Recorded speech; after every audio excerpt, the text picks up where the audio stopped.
Well, we have some Mage and Druid cards that have been revealed. Kranich on his YouTube revealed some Mage cards.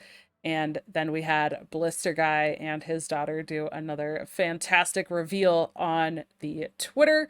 So I will have those linked below. But let's check out these cards, starting with Mage. We have a 9 mana 5/7 Grand Magister Romoth. Battlecry, recast each spell you've cast this game that didn't start in your deck. Okay, kind of interesting. I'm not sure if I actually like the card. I don't know. As a reference, all of these cards we'll be talking about in terms of how I think they will fit into standard. So the standard constructed play, I don't know. Maybe there is stuff, but I feel like this would be the one card that's played. We've kind of seen things like this in Rogue. The other cards I'm not sure I'm as sold on, at least as a whole package. So let's take a look at these. Also, this card is confirmed as being the card that we do get from the reward track. Then we have Prismatic Elemental, a 2 mana 1/3 elemental battlecry. Discover a spell from any class, and it costs 1 less. Okay, this seems like it's not terrible. I mean, I don't know, if you're really wanting to go in on this, there needs to definitely be a huge payoff, I think, for a lot of this. You do get to discover it's not just going to give you a random thing, so there is that benefit. And the costing a little less, also good. Energy Shaper is a 4 mana 3/5 battlecry. Transform all spells in your hand into ones that cost 2 more. They keep their original cost. Now, this one, I'm not. This is like I think the worst one. I feel like transforming all the stuff in your hand, especially if you're trying to go for a package like this and you have Magister in your hand, you don't want to transform it into something else. Although it is a minion and not a spell. So that's where the payoff is. We've seen cards kind of like this that transform all things in your hand, but this is only spells. So you do get to keep that benefit of uh, the Magister. So it might actually be able to work. Now, this effect of turning into something and they keep the original cost we have seen in the past, and it definitely was played a lot. I'm curious to see if it still has like the same effect though as previously. Because I don't know if it will still get to kind of keep up and do as much as what we had in the past. And the last mage card is Vast Wisdom, 3 mana spell. Discover 2 spells that cost 3 or less. Swap their costs. Now, I think this one feels like the best just as a standalone card. Um, Being able to just play this in like any mage deck, discover some spells, some cheap spells, swap their costs. Sure, that's kind of irrelevant, I think, in probably the average case.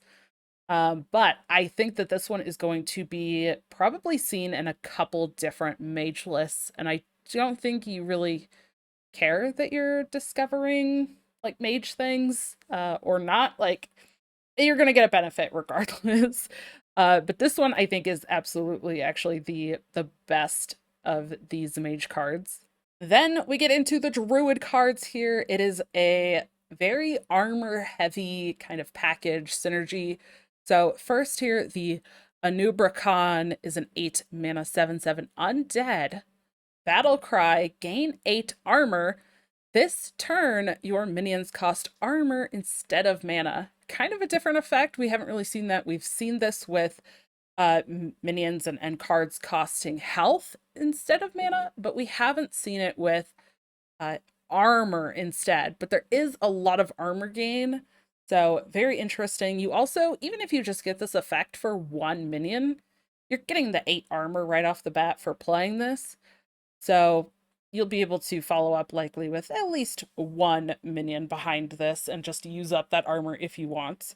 Then with that, like this one, you can use some of that armor here.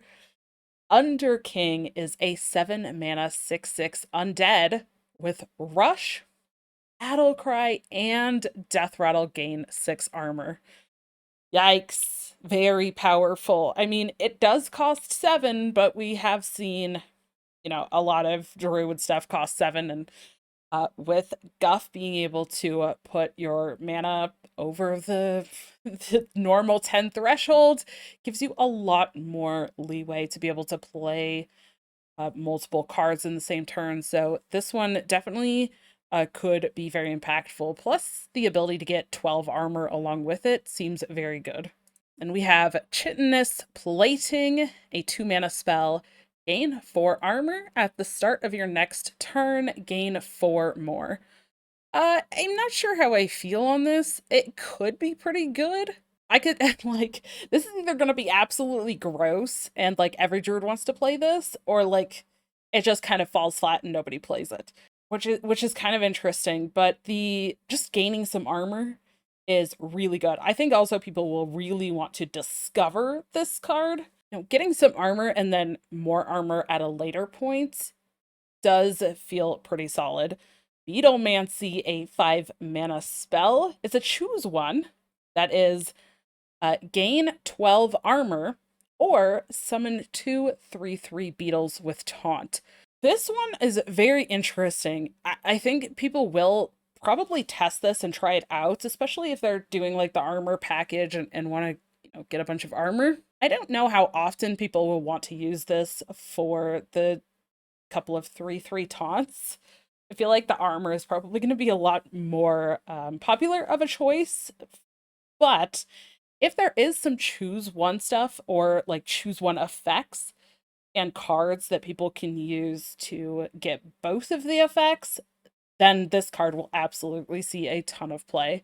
Maybe choose one comes back. And then we have Crypt Keeper, an 8 mana 4/6 undead with taunt, and it costs 1 less for each armor you have.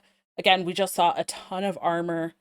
Feels very likely that you'll be able to play this for 3 or less, I would imagine. Maybe 4 or less, with like the plating that we saw that gives you 4 armor. Could even hero power and get it for cheaper, but hero powering for 2 to get this 1 cheaper doesn't make a lot of sense if you're trying that combo.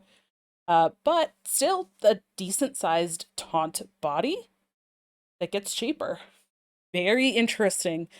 I'm not sure if people will end up playing this one or not. If there is a whole like armor thing, then they probably will slot this in. But I don't know. I don't feel as completely sold, especially on the mage cards and this whole like just creating random cards and doing that with mage. But I don't know. I could be totally off there, but for me, it just doesn't seem like it maybe will do enough. I think it depends on the spells or like the average spell that you're able to get from this. But let me know what you think in the comments below. Thank you so much for checking this video out. And if you have not already, why don't you go ahead and check out my Death Knights deep dive video. I'm super excited for Death Knights. And with that, I will see you in the next one.